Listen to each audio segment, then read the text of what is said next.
Every year, I break down the updated Roth IRA rules because this account is such a great wealth building account for regular people like you and me. Every year in the US, the IRS decides what changes are being made to retirement accounts, and that includes things like contribution limits and income eligible to qualify. And this year, your accounts are changing again. If you're wondering what's changing with the Roth IRA specifically for 2026, the IRS has made a few changes and they've given us a little bump in contributions for the coming year, which is incredibly exciting as someone who tries to max out her Roth IRA every single year. And while most brokerages do show you how much you can contribute and how much you have left to contribute for the year, you need to know exactly how much you can contribute on your own and whether you're even eligible to use this amazing wealth building account. For 2026, there's a few upgrades you'll definitely want to know about. Okay, let's start with the part that everyone cares about the most, how much you can put in, the contribution limits.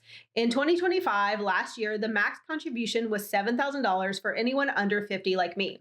For 2026, this new year, if you're under 50, you can now contribute $7,500. That's a $500 increase, which is exciting. And if you're 50 or older, your catch-up contribution is increasing to $1,100 for a total contribution amount of $8,600. Honestly, it's not a huge jump, but I'm happy to see that an increase did happen this year since it doesn't always go up year to year. Sometimes it does stay steady and stays the same as the year before. So anytime the contribution limit does go up, this is fantastic news.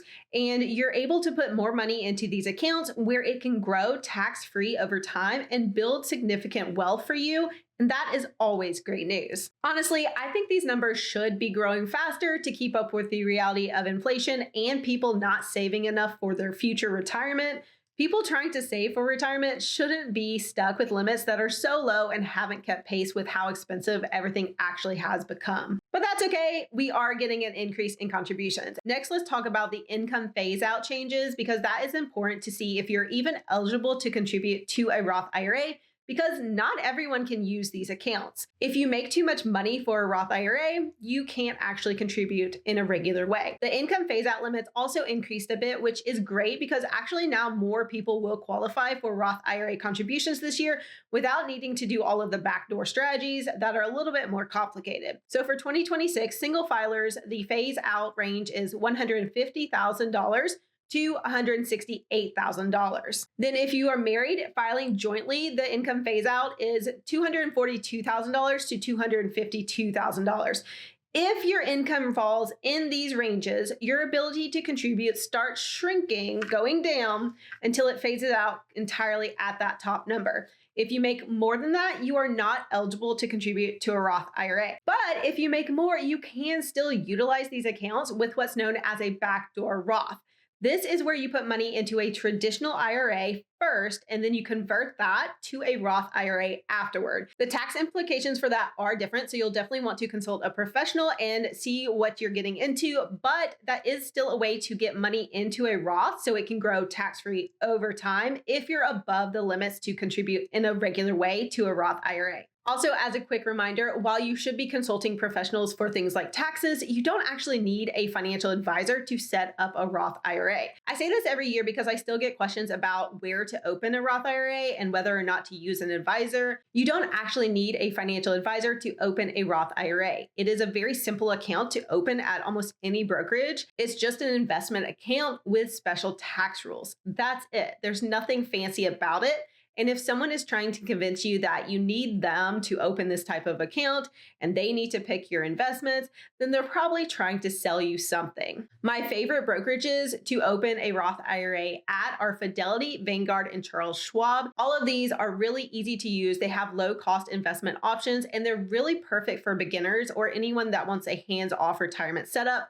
They make things super simple, and I have videos on how to open up a Roth IRA at both Fidelity and Vanguard on my channel, so I will link those down below. Okay, now let's talk about the part that people aren't talking about as much or forget about, and that's the Secure 2.0 changes, and that's actually a bill from years ago, but the changes were so wide that many didn't actually get implemented until 2024, and some people still don't know about all of them. And while these changes aren't brand new for 2026, they do matter, and it will affect how you plan things. There's a 529 plan to a Roth rollover, which is really exciting for people like me who have young kids and have 529 plans. Basically, this allows up to $35,000 in a lifetime to be moved from that 529 plan if it's not used to a Roth IRA.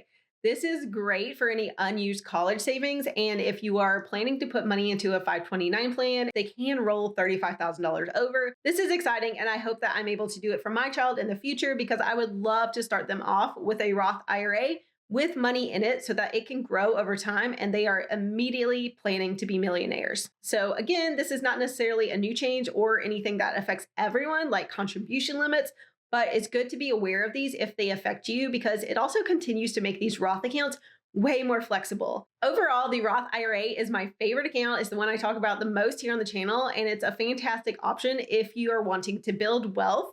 And if you're eligible, I think the Roth IRA is one of the best tools we have for building that tax-free wealth.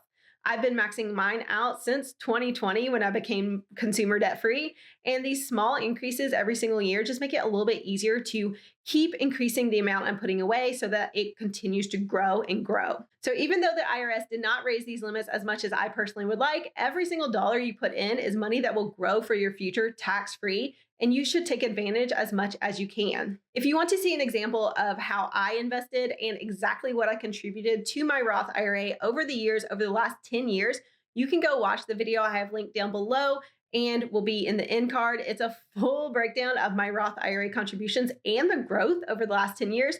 I will see you over there.